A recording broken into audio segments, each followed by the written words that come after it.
¿Sabías que un niño o niña puede tener TDAH aunque saque buenas notas y no parezca hiperactivo? Bienvenidos a Tu Médico en Podcast. Hoy vamos a responder a esta pregunta y a muchas otras que preocupan a las familias cuando aparece la sospecha de TDAH o, llega un diagnóstico reciente.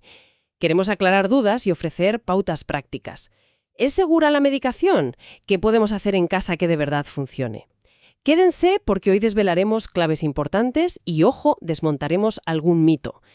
Y si conocen a alguien a quien esta información pueda ayudar, piensen en compartir este audio más tarde. Para guiarnos en este tema tan importante, contamos hoy con la ayuda de un reconocido experto en neurodesarrollo infantil. Gracias por acompañarnos. Un placer estar aquí y poder aportar algo de luz. Nos va a ayudar a entender qué es realmente el TDAH, cómo se aborda y, atención, nos dará claves prácticas fundamentales para el día a día y aclarará un mito muy extendido sobre el tratamiento, casi al final. Bueno, para empezar por el principio, ¿qué es realmente el trastorno por déficit de atención e hiperactividad? Y sobre todo, ¿qué no es? Porque circulan muchas ideas equivocadas. Pues mira, el TDAH es fundamentalmente una condición del neurodesarrollo. Esto significa que afecta a cómo se desarrolla y funciona el cerebro, sobre todo en áreas que controlan la atención, los impulsos y el nivel de actividad. Es algo reconocido internacionalmente, no es un invento. Y aquí es crucial entender lo que no es. Exacto. No es mala educación, tampoco es falta de voluntad o pereza. Ni mucho menos. Ni mucho menos culpa de los padres o del propio niño o niña. Eso es importante recalcarlo, ¿verdad? Que a veces se tiende a culpabilizar. Exacto. Y tampoco es algo nuevo, aunque ahora se hable más. Los síntomas además cambian con la edad. La hiperactividad, por ejemplo, esa imagen del niño que no para quieto, suele disminuir con los años. Ah, sí. Sí, pero la falta de atención, la dificultad para organizarse, eso suele persistir. Suele empezar en la infancia, claro, pero puede continuar en la vida adulta. Lo importante es saber que existe y que, con los apoyos necesarios, la evolución suele ser favorable. Flash memorable. Con comprensión y ayuda adecuada, los niños y adolescentes con TDAH pueden desarrollarse plenamente. Has mencionado la falta de atención. ¿Cómo se llega entonces al diagnóstico? ¿Hay alguna prueba específica, un análisis o algo así? Y volviendo a la pregunta del inicio, ¿es posible tener TDAH sin ser especialmente movido o incluso sacando buenas notas? A ver, el diagnóstico es clínico. Esto quiere decir que se basa en la evaluación de un profesional. No hay, a día de hoy, un análisis de sangre o un escáner cerebral que te diga sí o no de forma aislada. El proceso incluye entrevistas detalladas con la familia para conocer la historia del niño, su comportamiento en casa. También es vital recoger información del colegio. Los profesores ven al niño en un entorno estructurado y pueden aportar datos muy valiosos. Claro, ven cosas que en casa a lo mejor no se aprecian igual. Eso es. Se usan también cuestionarios estandarizados que rellenan padres y profesores y la observación directa del niño durante la consulta. Y aquí desmontamos dos mitos que circulan mucho. A ver. No hay una prueba única, mágica. Es un proceso de recoger información de varias fuentes. Y segundo, y respondiendo a tu pregunta, sí, rotundamente sí, se puede tener TDAH y sacar buenas notas. Ajá. Y también se puede tener TDAH sin ser visiblemente hiperactivo. Existe una presentación que llamamos predominantemente inatenta. Es más frecuente en niñas, de hecho. ¿Y cómo se manifiesta esa presentación inatenta? Pues son niños o niñas que parecen estar en su mundo, se distraen con facilidad, son desorganizados, olvidan cosas, les cuesta seguir instrucciones largas, pierden material. A veces aprueban sí, pero a costa de un esfuerzo enorme. Claro, un desgaste tremendo para ellos y para la familia, ¿no? Exacto. O necesitan muchísima supervisión para hacer los deberes, por ejemplo. Lo determinante para el diagnóstico no son solo las notas o si se mueve mucho o poco. Es la interferencia. La interferencia. ¿Te refieres a cómo afecta a su vida? Justo. Cómo esos síntomas afectan a su día a día, en casa, en el colegio, con los amigos, en sus actividades. Y esa afectación tiene que darse en más de un sitio, no solo en casa o solo en el cole. La evaluación debe hacerla un profesional con experiencia. Pediatra, psicólogo infantil, psiquiatra infantil. Flash memorable. Lo importante no son solo las notas, sino cómo afectan los síntomas al funcionamiento diario en distintos ámbitos. Queda clarísimo. Entonces, una vez que se confirma el diagnóstico, ¿Qué opciones de tratamiento son eficaces? Y abordemos una de las mayores preocupaciones de las familias, la medicación. ¿Es segura? ¿Produce adicción? ¿O cambia la personalidad del niño? Hay mucho miedo con esto. Sí, es normal esa preocupación. A ver, el abordaje que ha demostrado ser más eficaz es el multimodal. Esto significa que combina varias estrategias, no se basa en una sola cosa. Ujú. Siempre se empieza con psicoeducación, es decir, explicar bien a la familia y al niño o adolescente, según su edad, qué es el TDAH, qué implica. Entender lo que pasa es el primer paso. Entender para poder actuar, ¿no? Exacto. Luego, es fundamental el entrenamiento a padres.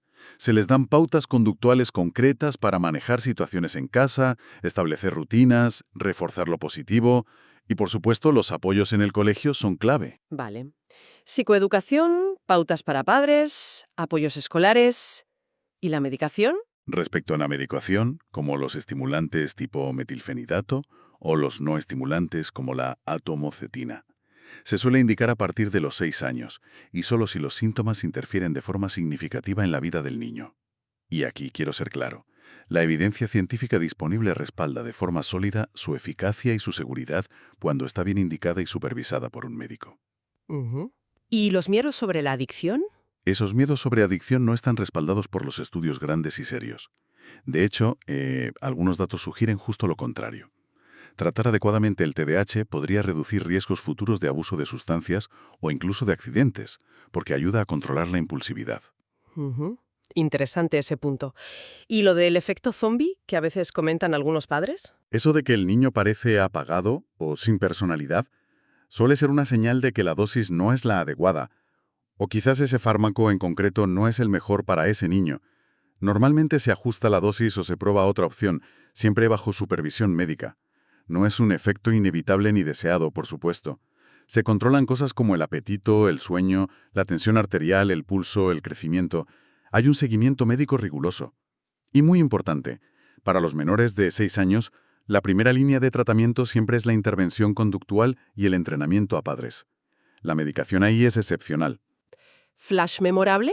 La medicación bajo supervisión médica es una herramienta segura y útil, que combinada con terapia y apoyos mejora la calidad de vida. Muy claro. Hablando de apoyos, ¿qué cosas concretas se pueden pedir en el colegio? Porque a veces las familias no saben bien qué solicitar.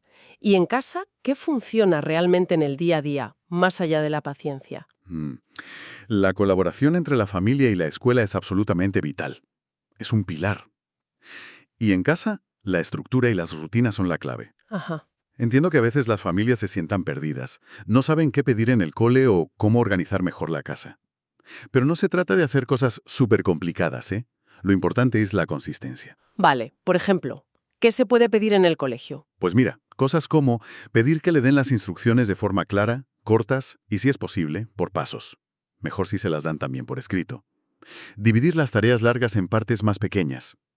Darle un poquito más de tiempo para acabar exámenes o trabajos. Ajá. Permitirle pequeñas pausas para moverse si lo necesita, sin interrumpir mucho. Usar una agenda y que el profesor le ayude a revisarla. Y sentarle en un sitio con pocas distracciones, lejos de la ventana o la puerta, quizás más cerca del profesor. Entendido. ¿Y en casa? ¿Qué funciona? En casa, el entrenamiento a padres que comentaba antes es muy útil. Pero así en general, funcionan las rutinas predecibles. Tener horarios visibles para levantarse, comer, hacer deberes, acostarse. Pocas reglas en casa, pero muy claras. Máximo 5, por ejemplo, y que estén bien definidas. Reforzar lo positivo. Pillarle haciendo algo bien y decírselo al momento. Un elogio concreto, una pequeña recompensa. Eso funciona mucho mejor que centrarse solo en lo negativo. Centrarse en lo bueno. Sí. Controlar las horas de sueño es importantísimo. Y limitar las pantallas, sobre todo antes de ir a dormir, que sabemos que interfieren con el descanso. Y algo que ayuda mucho, la actividad física regular. Ujú. Ah, el deporte ayuda. Muchísimo. Si es posible, deportes que impliquen seguir reglas, estrategia, como algunos de equipo o artes marciales, pueden ir muy bien. Pero cualquier actividad física regular es beneficiosa para la regulación. Mm. Flash memorable. Rutinas, sueño, ejercicio y comunicación fluida con el cole son pilares básicos. Perfecto. Nos queda un último bloque. Hay muchísima información circulando sobre dietas, el azúcar, los colorantes. ¿Tienen base científica real esas afirmaciones? Y para ir terminando, ¿qué podemos esperar a largo plazo? ¿Cuál es la perspectiva de futuro para un niño o niña con TDA? Es normal buscar soluciones rápidas, como las dietas, pero hay que basarse siempre en la evidencia científica. Y sobre el futuro, es lógico preocuparse, pero hay que mirar con una esperanza informada. Vamos a desmontar otro mito. El azúcar no causa TDAH. La evidencia científica no apoya esa idea tan extendida. Vaya, ese sí que es un mito arraigado. Y tanto. Eliminar colorantes artificiales o usar suplementos como los omega 3. Bueno, no son tratamientos estándar recomendados por las guías clínicas actuales basadas en la evidencia robusta. Puede que una minoría muy pequeña de niños sea sensible a algún aditivo concreto, pero no es la norma ni la causa del TDAH. Entonces, ¿la dieta no influye nada? A ver, una dieta equilibrada, variada, como la que se recomienda para cualquier niño, claro que ayuda. Una buena nutrición, junto con un buen sueño y ejercicio físico, contribuye a una mejor regulación general del ánimo, de la atención, pero no cura el TDAH. No es un tratamiento específico para el trastorno en sí. Entendido. ¿Y sobre el futuro?